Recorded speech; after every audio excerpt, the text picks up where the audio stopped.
Tesoros de Europa.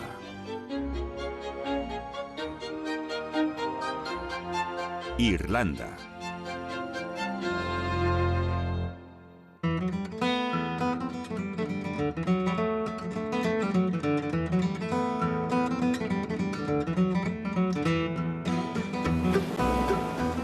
Baluarte occidental de Europa, barrida por los vientos y las tormentas del Océano Atlántico, la República de Irlanda es una isla cubierta de verde. 8 veces más pequeña que Francia en superficie y con 5 millones de habitantes, Irlanda tiene una historia a menudo trágica. Ocupada por los británicos desde el siglo XV hasta 1924, Irlanda luchó para ganar su independencia.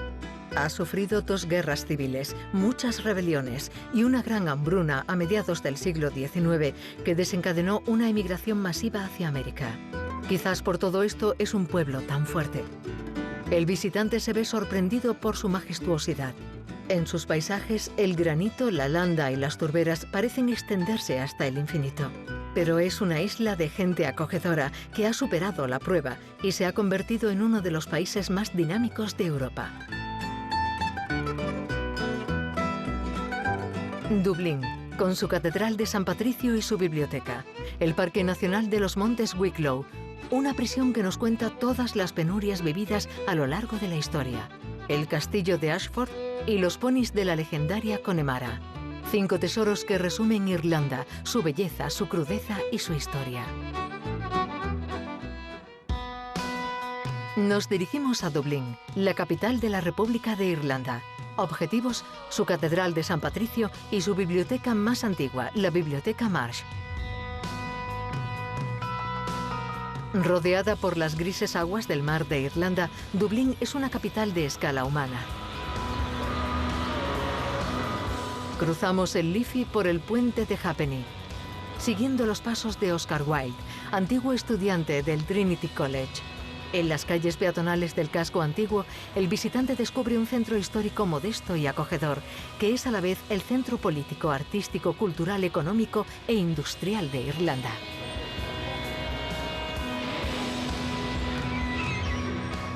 Al igual que el famoso barrio de Temple Bar, los dublineses son cosmopolitas y apegados al estilo de vida irlandés, el de los pubs y la cerveza local. La Guinness, auténtica institución en Irlanda. Otro gran símbolo, la Catedral de San Patricio.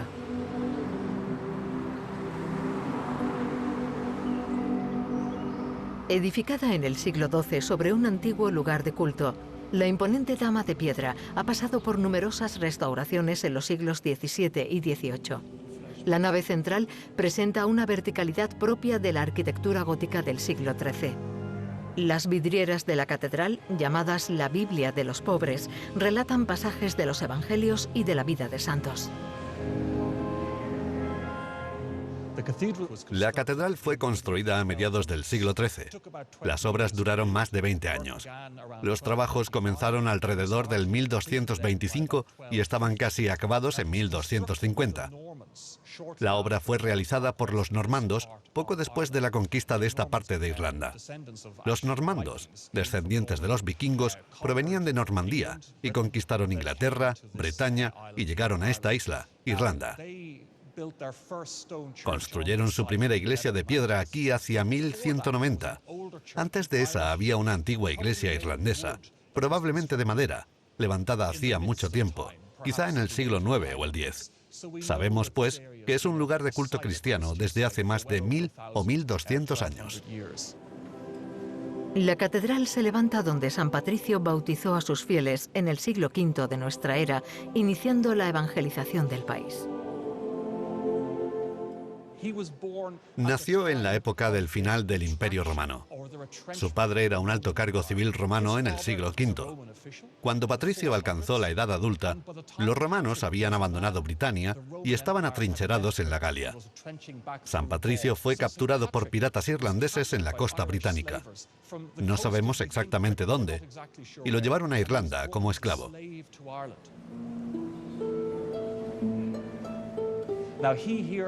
Fue porquero y desempeñó tareas ingratas antes de escaparse y llegar a Bretaña.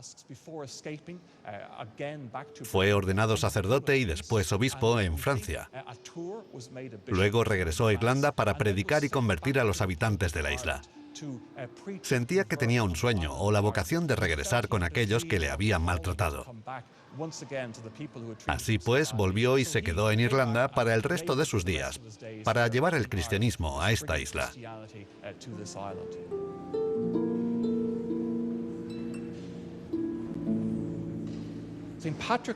San Patricio es importante porque aportó dos cosas esenciales a Irlanda.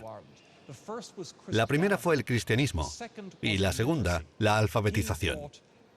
Trajo la lengua latina, la alfabetización y la escritura tal y como la conocemos hoy en día. San Patricio fue un hombre extraordinario, porque trajo la cultura europea y la religión cristiana de una forma muy completa a Irlanda en el siglo V.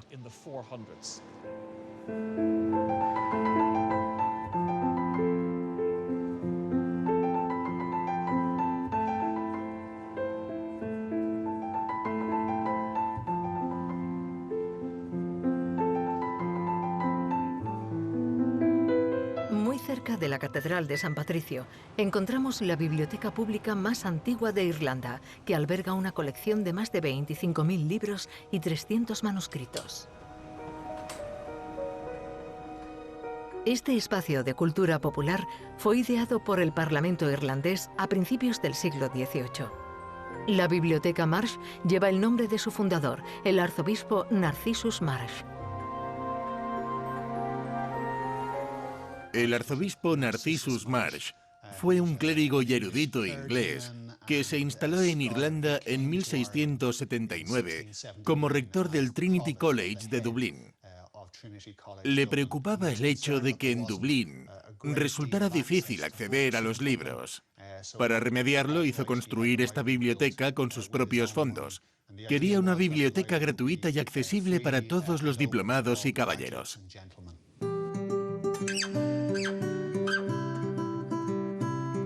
Marsh donó su biblioteca personal, unas 10.000 obras, consideradas entonces como la mejor colección de libros de Inglaterra.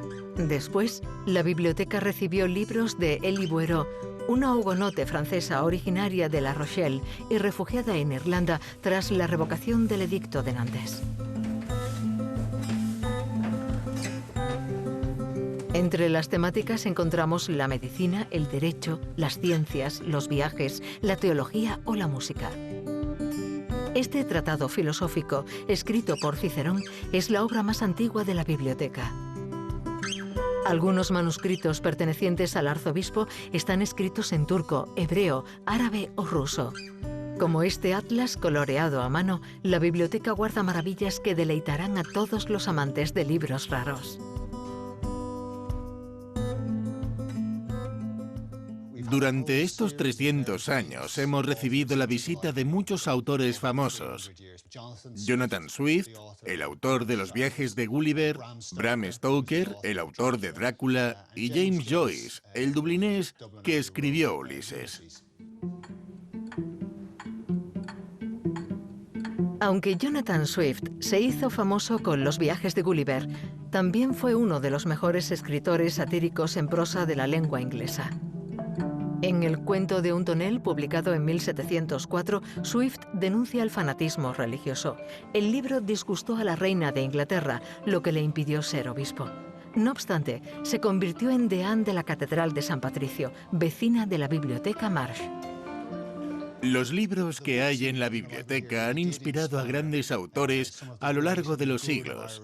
Por ejemplo, sabemos que cuando James Joyce vino a la biblioteca en 1902, buscaba un libro en particular, Las profecías de Joaquín Abbas, que contenía unas profecías medievales contra el Papa muy difíciles de encontrar en el Dublín católico de principios del siglo XX.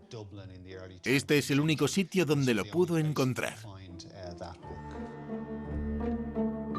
El ilustre autor de Ulises se inspiró mucho en su Irlanda natal y en sus habitantes. Lo mismo que los relatos que escribió en 1914, Dublineses, una de las obras que le consagrarían como escritor.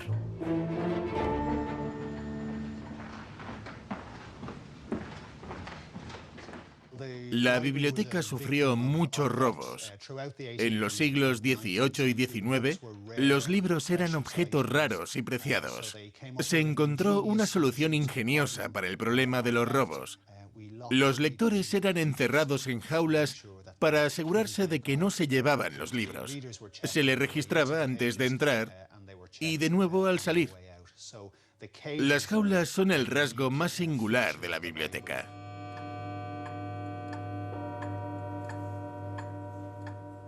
Una de las características singulares de la biblioteca es que los libros ocupan el mismo lugar en las estanterías desde hace 300 años.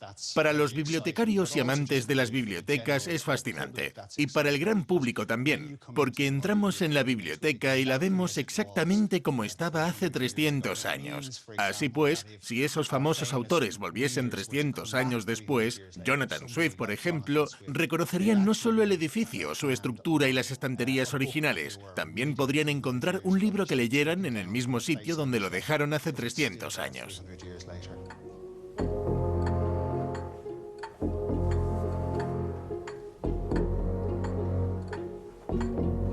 Existen varias historias y leyendas en torno a la biblioteca.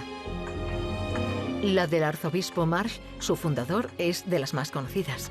Se dice que todavía busca una carta que le dejó su sobrina antes de fugarse. Según la leyenda, todavía vuelve ahora atormentado las noches de luna llena. Para mí, la Biblioteca Marsh es el tesoro de Dublín.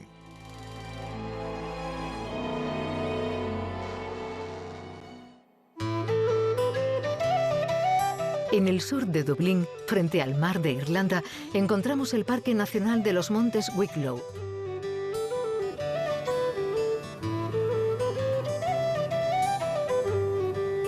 Basta un cuarto de hora en coche desde Dublín, la capital, para asegurarnos un cambio total.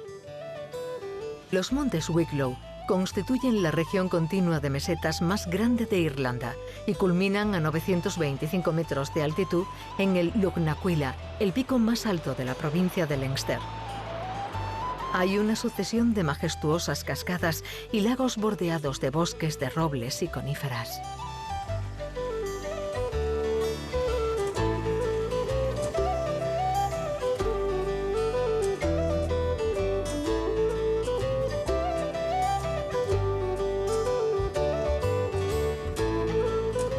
Todo está dominado por páramos y turberas, obra de la acción humana durante milenios. Se extienden hasta donde alcanza la vista, surcados por miles de torrentes y arroyos. El Parque Nacional de los Montes de Wicklow es el parque nacional más grande de Irlanda, con 23.000 hectáreas. Las montañas que hay aquí son más bien redondeadas y no destacan por su altitud. Los Montes Wicklow son la única zona intacta a 1.000 metros de altitud. Representa el 26% del condado y es una zona especialmente protegida dentro del Parque Nacional.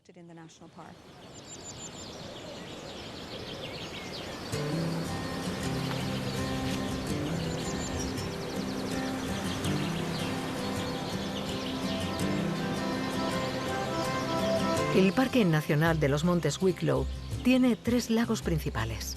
Uno de ellos, el Upper Lake, se formó por el deshielo de un glaciar hace millones de años. Este tipo de lagos se denominan lagos glaciares cintiformes.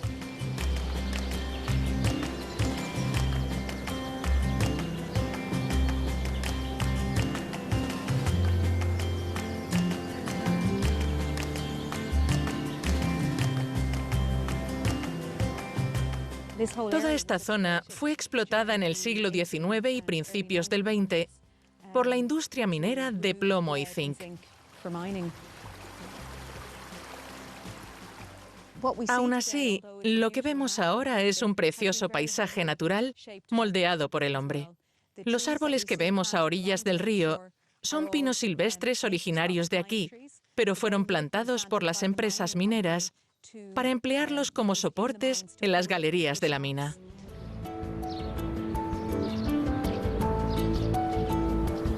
La construcción de una carretera militar por los ocupantes ingleses a principios del siglo XIX, además de un ferrocarril, contribuyó notablemente al desarrollo del turismo en los montes de Wicklow. Ante la amenaza para el medio ambiente, el gobierno irlandés decidió en 1990 crear el Parque Nacional. El papel principal del parque es proteger y mejorar algunos hábitats importantes. La zona de Glendalough era significativa por su madera. Hay unas 157 hectáreas de bosques de robles viejos, lo que supone un hábitat muy importante. La turbera de Fronda, igualmente, es un ejemplo de turbera de cobertura que es un hábitat importante en Irlanda. Creo que Irlanda tiene la mejor turbera de cobertura que queda en Europa.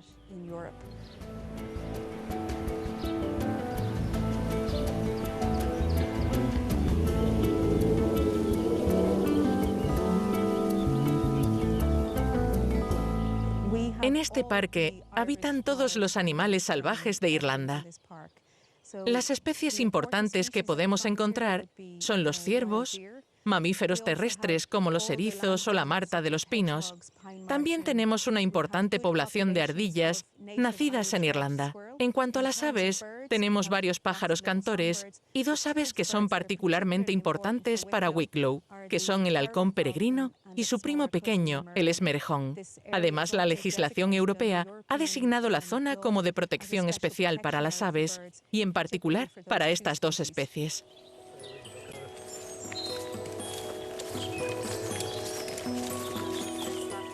Los guardas forestales hacemos un gran trabajo para cuidar nuestras reservas naturales. En esta época del año, pasamos mucho tiempo controlando a los pájaros porque están en plena reproducción. El parque está habitado por una gran variedad de especies de aves, como el lagópodo escocés, la alondra común, el cernícalo y el aguilucho pálido. Durante la época de nidificación, los guardas forestales se centran en los recién nacidos. Hoy, sus cuidados y atención están centrados en unos pollos de halcón peregrino. Esta es una hembra. Cuando les ponemos la anilla por primera vez, su pata la rellena casi toda. ¿Son más gruesas? Sus muslos son muy grandes en comparación con los machos. 635. 635. En teoría, esto podemos verlo con un telescopio o una cámara, de modo que cuando el animal se aparee, cuando crezca y empiece a reproducirse, tendremos toda la información necesaria sobre estos animales durante el resto de su vida. Llevamos a cabo proyectos específicos para el esmerejón y el halcón peregrino. Estudiamos su reproducción y la demografía de estas especies en Wicklow. Invertimos mucho tiempo en ello. Luego, en invierno, tenemos mucho trabajo con la gestión de los ciervos y las cabras. Tenemos que proteger estos bosques e intentar promover el crecimiento de nuevos árboles. Así que hay que controlar la población de ciervos y cabras de esta zona. La cascada de Powerscourt, de 121 metros de longitud, es otro de los tesoros del Parque Nacional de los Montes de Wicklow. Aquí se han rodado varias escenas de películas como, por ejemplo, Excalibur. El parque es especialmente apreciado entre los senderistas, una práctica que se popularizó después de la guerra gracias a James Bernard Malone. En los montes de Wicklow es donde en 1921, y gracias a la iniciativa de este periodista, se abrió el primer sendero de gran recorrido de Irlanda. Hace 50 años que vengo a caminar por aquí, casi desde que aprendí a caminar. Mis primeros picnics los hice con mi familia en ese camino de ahí abajo, cerca de las minas de plomo. Pasábamos muchos días escalando montañas. Todos hemos subido a las cimas en algún momento de nuestras vidas. La verdad es que hemos pasado mucho tiempo aquí.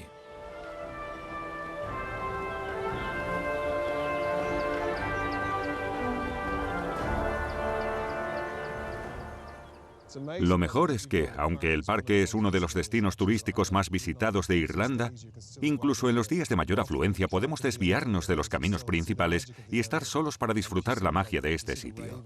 Ves cuervos, a pájaros jugando con el viento como hoy, el cambio de las estaciones, la llegada de los rebaños y el cambio de colores. Siempre hay magia aquí cuando contemplas este entorno fantástico.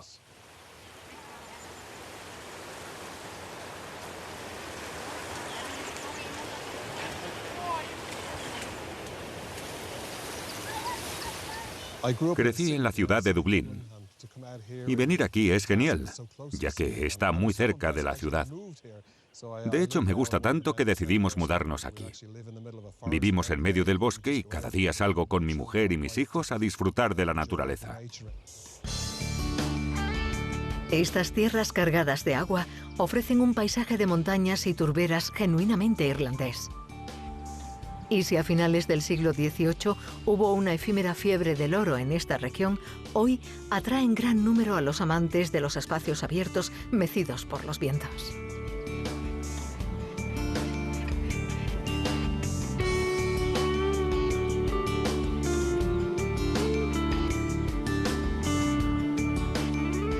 Para mí, el tesoro de Irlanda es el parque nacional que nos rodea.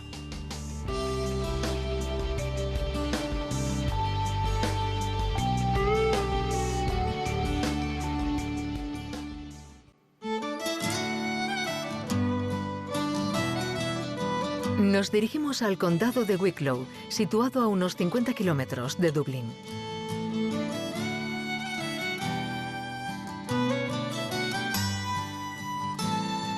El condado de Wicklow es el destino favorito de los dublineses para el fin de semana.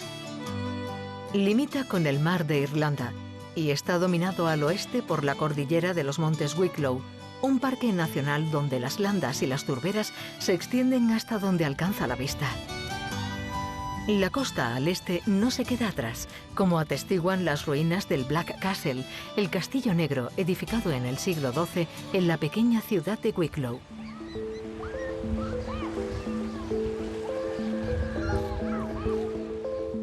Wicklow es la capital del condado que lleva su nombre.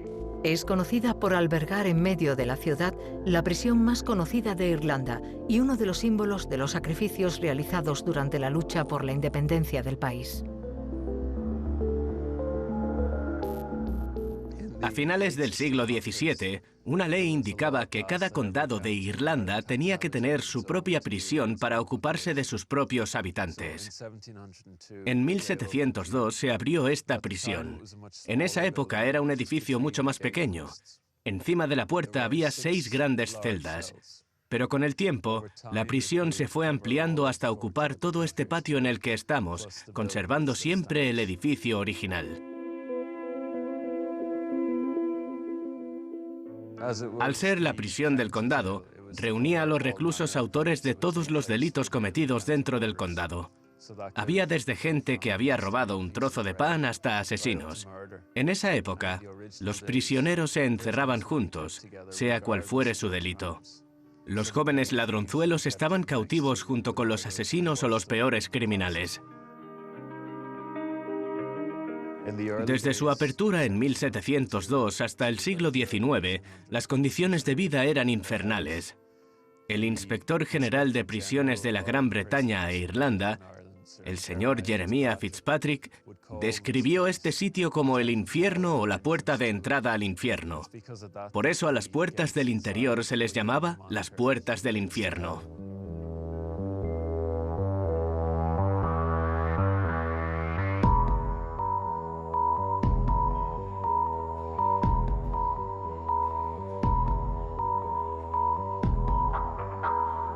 En el Wicklow Gaol se amontonan hasta 60 reclusos en una celda. Familias enteras hacinadas en unos pocos metros cuadrados durante meses o incluso años. En la prisión también había niños. En aquella época pasaban hambre y cogían los frutos de los árboles que pertenecían a los agricultores. Estos se quejaban y finalmente se detenía a los niños y se les encerraba aquí. Los niños podían permanecer varias semanas. Además, si se encarcelaba a una familia, es decir, si el padre y la madre habían hecho algo mal, también se encerraba a sus hijos. Hasta mediados del siglo XIX no mejoraron las condiciones de los detenidos. Mary Morris, la matrona de la prisión, se enamoró del director Edward Story. Juntos establecieron la separación de mujeres, niños y hombres y pusieron en marcha talleres de aprendizaje y cursos de alfabetización. Habilitaron una clase pequeña. No se parecía en nada a las clases actuales. Era un sitio donde mujeres y niños podían sentarse. Mary Morris les enseñaba a leer y a deletrear su nombre. No era una formación exhaustiva, pero para aquella época era mucho, ya que nadie sabía leer ni escribir.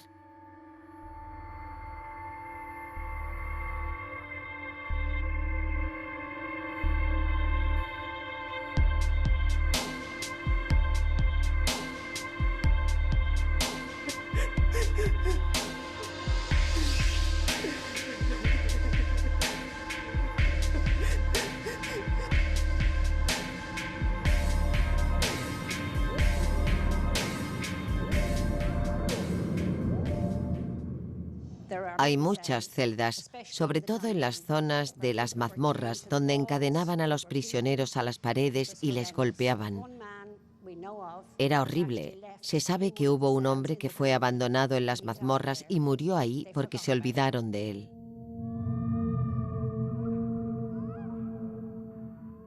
Abajo, en las mazmorras, había la llamada sala de baño, que en realidad era una sala de tortura. Agua caliente, agua fría, agua caliente, agua fría. No había buenas condiciones higiénicas, no había baños, era espantoso.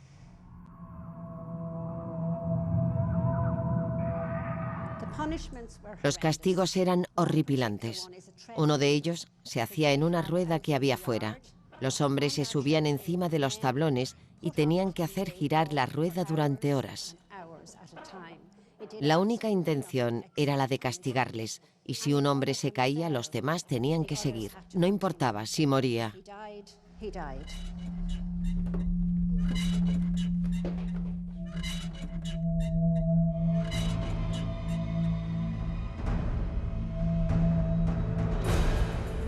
Muchos presos fueron condenados a la deportación a Australia. Un viaje en condiciones a menudo mortales que solo superaban los más fuertes.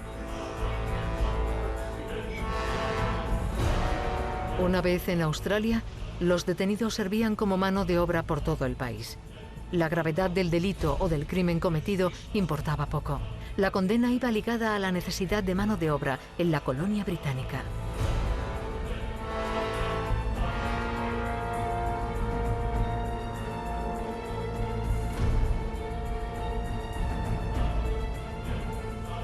Numerosos presos políticos también fueron condenados a trabajos forzados en Australia.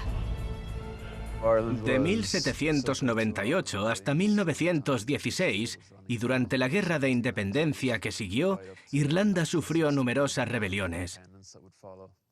La prisión estaba en servicio en esa época.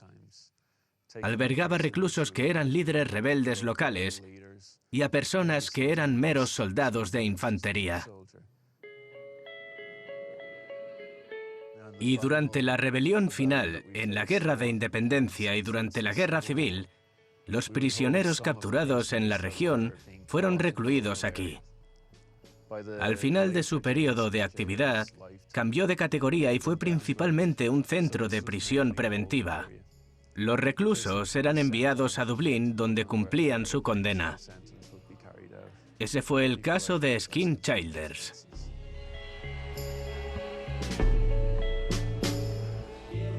Varios presos políticos, convertidos en símbolos de la lucha contra la ocupación británica, pasaron por la prisión de Wicklow.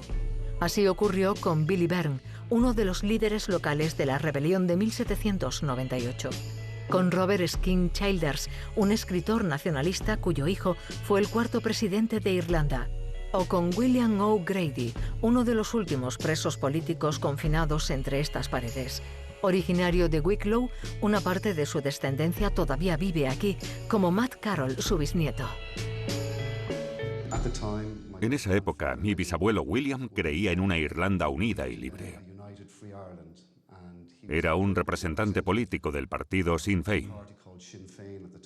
Su activismo le llevó a ser encarcelado y encerrado aquí, en la prisión de Wicklow y en la de Mountjoy.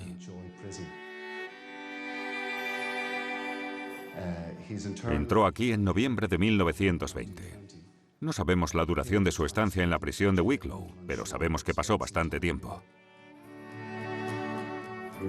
Sabemos que grabó en un banco un tablero de ajedrez para pasar el rato mientras estaba dentro. Lo más irónico es que la mayoría de sus hijos participaron en la Segunda Guerra Mundial y combatieron en las fuerzas británicas. Es algo impúdico cuando conoce su vida y sus luchas. Restaurada en 1995, la prisión de Wicklow se convirtió en museo en 1998 para mantener intacto el recuerdo de todos los sufrimientos que padecieron los presos. Encarna la historia del país y la búsqueda de libertad del pueblo irlandés. Creo que es uno de los tesoros de Irlanda.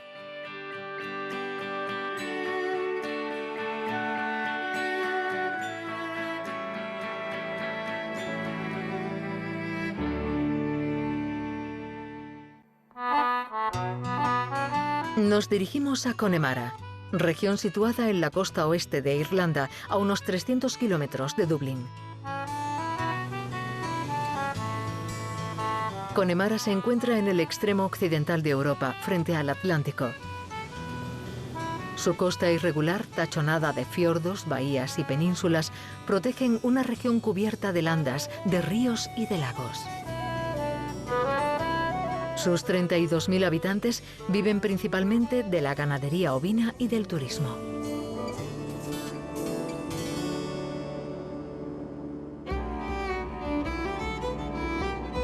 Pero el orgullo de este pueblo es la crianza de un équido local, conocido mundialmente, el pony de Connemara. El origen de esta raza es incierto y está rodeado de leyendas. Es una mezcla de sangre árabe e ibérica, dadas las relaciones comerciales que había con España en el siglo XVI.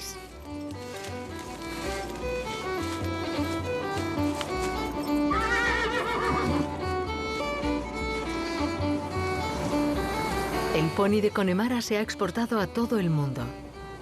Es una referencia en términos de fuerza y resistencia. Las manadas más importantes están en Irlanda, claro está, pero también en Francia.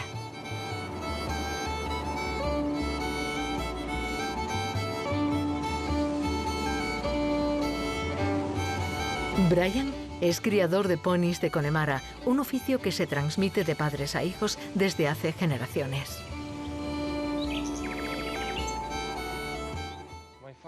Mi padre fue criador de ponis durante 40 años aquí en Roundstone. Él era de Byle Kennelly y su padre también era criador de ponis.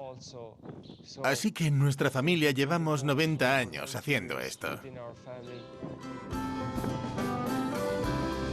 Brian y su familia son miembros de la Sociedad de Criadores de Ponis de Connemara. Esta asociación se fundó en 1923. Su objetivo es preservar y mejorar la raza del pony de Connemara.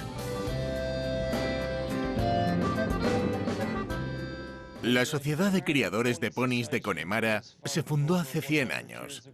La finalidad era conseguir una población matriz para la cría de estos caballos. 100 años más tarde, creemos que este équido es el prototipo del pony de Connemara. Ella es Independent, tiene 21 años y es una de las yeguas más famosas. Es conocida en todo el mundo.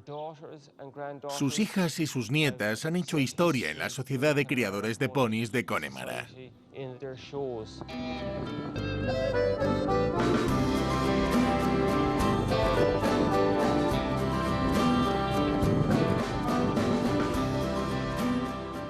Nos levantamos todas las mañanas para ver a Independent y su prole en la naturaleza. Cada primavera nos encanta ver a su descendencia. Sin ella, la raza autóctona de los ponis de Connemara no estaría aquí hoy.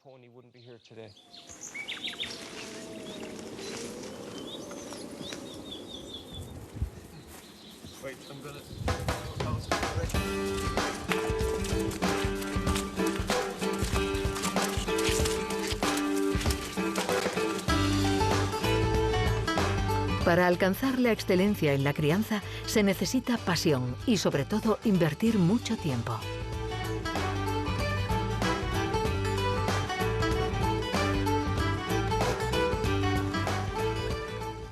No le dedico tanto tiempo como mi padre. Él se puede pasar hasta 10 horas al día con ella para ver cómo está. Cuando no está bien del todo, él lo nota. Se conocen. Han pasado 21 años juntos. Es como si fueran marido y mujer.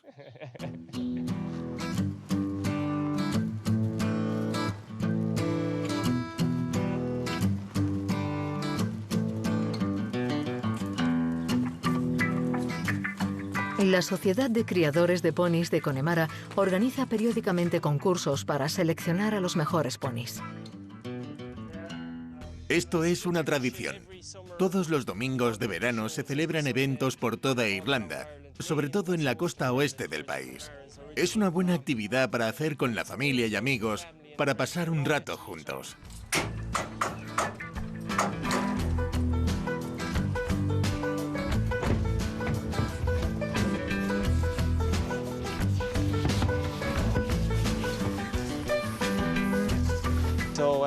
Este potrillo nació el 1 de abril de este año. Tiene 2 meses. Es su segundo espectáculo de este año. La semana pasada participó en el del condado de Galway y ganó en su categoría. Espero que hoy también tengamos suerte.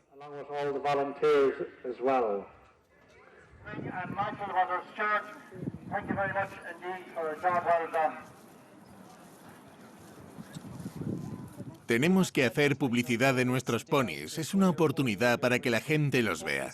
Esperamos que a alguien le guste un pony y lo quiera comprar. Lo seguiremos criando de todas formas, tanto si el concurso sale bien como si no. Es una afición, algo que nos encanta y nos gustará siempre. Para toda la comunidad de criadores, estos concursos son más una fuente de orgullo que una forma de ganar dinero.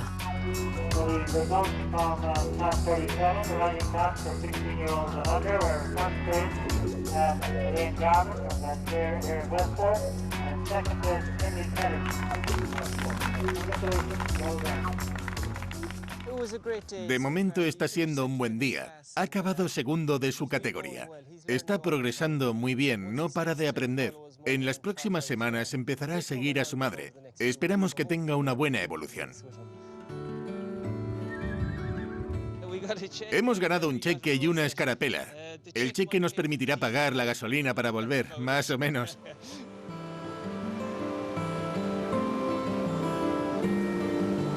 La mayor parte de los ponis de Connemara viven en semilibertad, forman parte del paisaje y lo embellecen.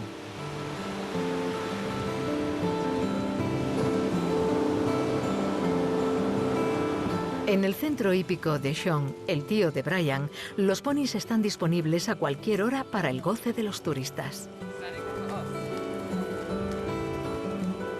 Brian visita a menudo a su tío y disfruta llevando a la clientela a pasear por la playa.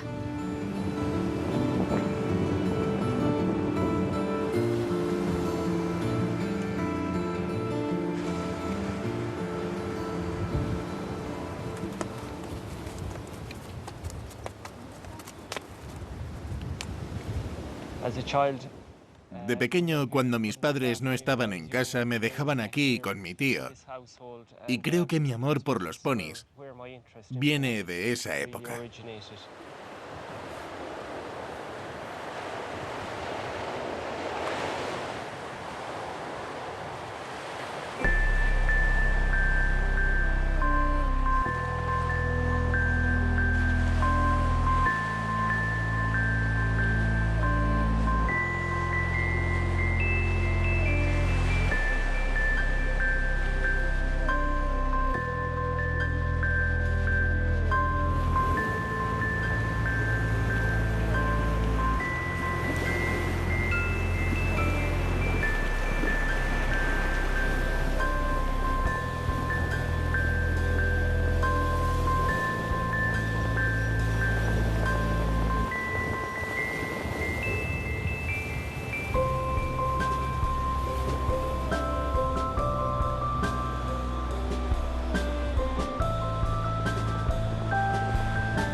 Con sus ponis, Brian y su familia se funden con su región de Connemara, su naturaleza y sus cielos cambiantes.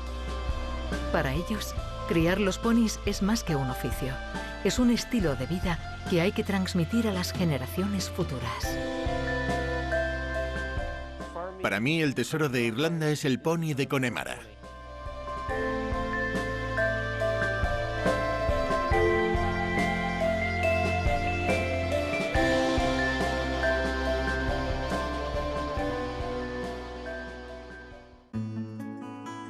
Nos dirigimos al oeste de la República de Irlanda, en Connemara. Visitaremos el castillo de Ashford y su escuela de cetrería a orillas del lago Corrib. La parte oriental de Connemara es una región de lagos, ríos y torrentes, de montañas y de llanuras tachonadas de pequeños pueblos con encanto típicamente irlandés. El castillo de Ashford se alza en la frontera entre los condados de Galway y Mayo, a orillas del lago Corrib. Es un paraíso para el golf, la caza y la pesca, lo que cada uno prefiera. Ashford se encuentra en el territorio del pueblo de Cong, en el istmo que hay entre dos grandes lagos, el de Corrib y el de Mask. Cong viene de las palabras Conga Feichin, que significa estrecha franja de tierra en irlandés. El pueblo está rodeado y atravesado por riachuelos, canales y pantanos. Es conocido por sus ríos subterráneos que conectan los dos lagos. Ashford es sin duda el castillo más majestuoso de Irlanda. La historia se remonta al 1228 con la invasión de Irlanda por los normandos y la llegada de la familia de Burgo a esta región. Los de Burgo son la familia que construyó el primer edificio y la torre residencial del castillo. Actualmente seguimos utilizando esas habitaciones, casi 800 años después.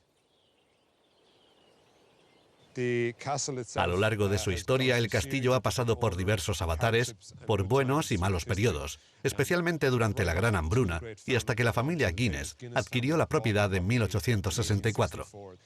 Lo utilizaron como pabellón de caza en verano. Ellos hicieron la gran mayoría del trabajo de construcción. Inicialmente, el castillo construido por la familia de Burgo tenía una función defensiva. En el siglo XIX fue ampliado y restaurado por la familia Guinness, que eligió darle líneas neogóticas. Esa corriente arquitectónica, subcategoría del estilo victoriano, buscaba revivir las formas medievales que contrastaban con los estilos clásicos dominantes en la época.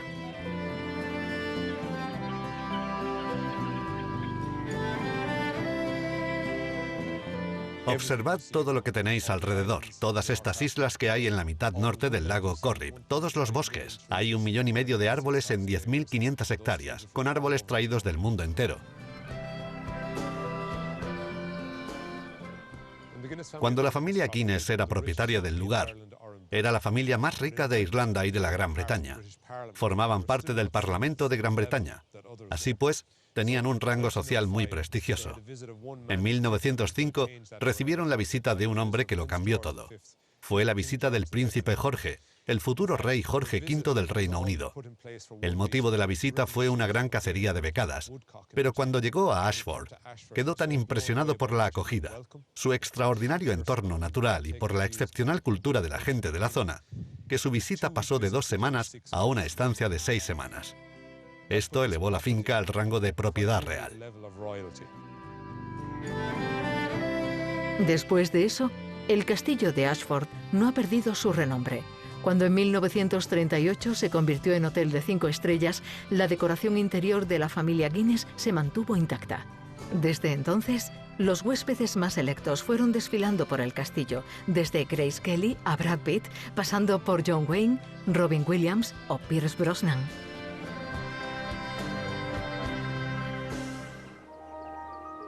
Aquí, todos buscan refinamiento y tradición.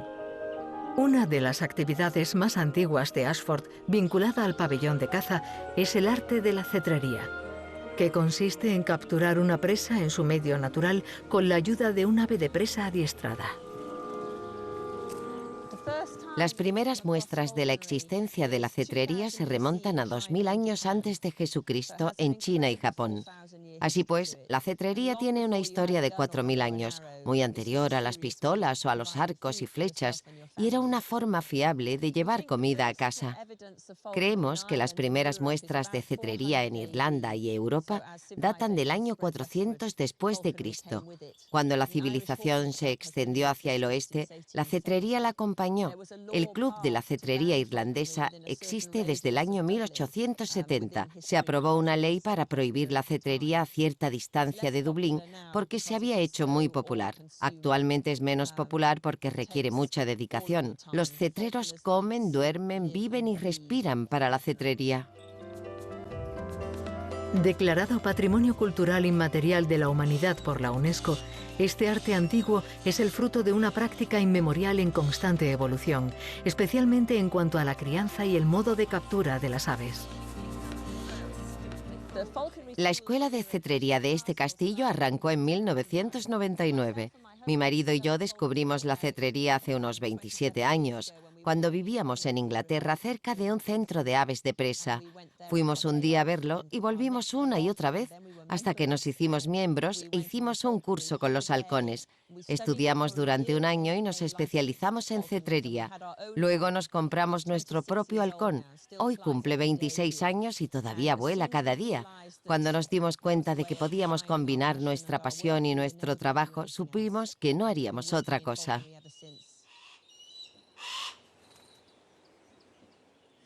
Para sujetar a un halcón, tenéis que poner el puño así.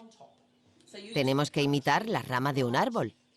No muerden ni arañan, pero se pueden alborotar. Él está listo, ¿y tú? Muy bien, perfecto. Ahora puedes abrir el puño y te voy a colocar bien la correa. La coges por debajo, con los dedos. Cierra el puño. El castillo de Ashford acoge la escuela de cetrería más antigua del país, donde se puede vivir un bautismo de vuelo. Ser instructora de la escuela de cetrería irlandesa consiste en llevar a los clientes a pasear con los halcones, en enseñarles a llevar al halcón en el brazo, a saber cómo tratarlos y a respetarlos, o a saber cómo llamarlos. También a hacer volar a las aves hasta un árbol y que vuelvan a tu guante.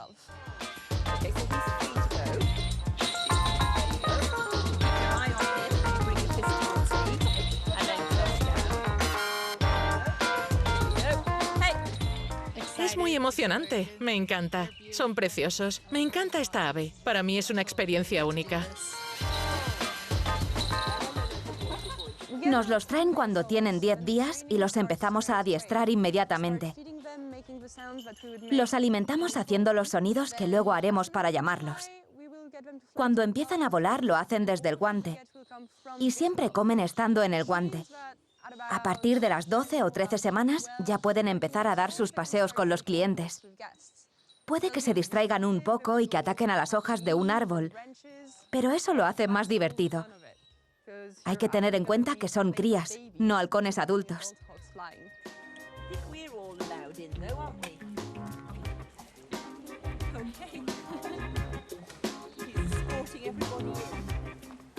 Tenemos unos 25 halcones y les hacemos volar al menos una vez al día. Es mucho trabajo, sobre todo en invierno, ya que no viene nadie. Pero les hacemos volar nosotros. Los llevamos por las montañas y los mantenemos ocupados. Un cetrero con experiencia puede adiestrar un halcón en un periodo entre 2 y 6 semanas. La relación diaria entre el cetrero y su rapaz contribuye a crear un fuerte lazo. Son unos animales increíbles. Al igual que nosotros, cada uno es distinto. Algunos son muy inteligentes, otros no tanto. Algunos son fáciles de adiestrar, otros son muy difíciles de domesticar. Algunos son complicados y otros son bastante nerviosos. Es muy bonito verles de pequeños y después ver cómo vuelan por primera vez, su primer aterrizaje desastroso, cómo aprenden a girar para cambiar de dirección, a ir más rápido y también ver cómo se convierten en unos expertos cazadores. Es genial participar en todo este proceso. Tengo un gran vínculo con ellos. No me separaría de ninguno de ellos para nada. Con los años he llegado a conocer a unos cuantos. Para mí son como de la familia. Me siento responsable de su calidad de vida, pero para ella, nuestra relación es puramente profesional. Ella confía en mí, hay un gran vínculo entre nosotras, pero ella no me demuestra su amor. Estos animales no son fieles o afectuosos con su cetrero.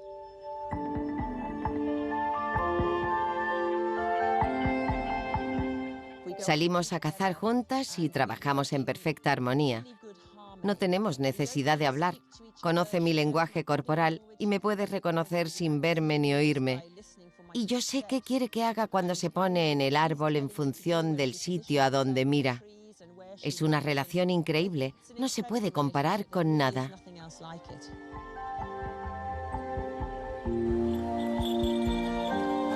Venir a Ashford para practicar la caza con halcón con un equipo de apasionados es garantía de una experiencia increíble.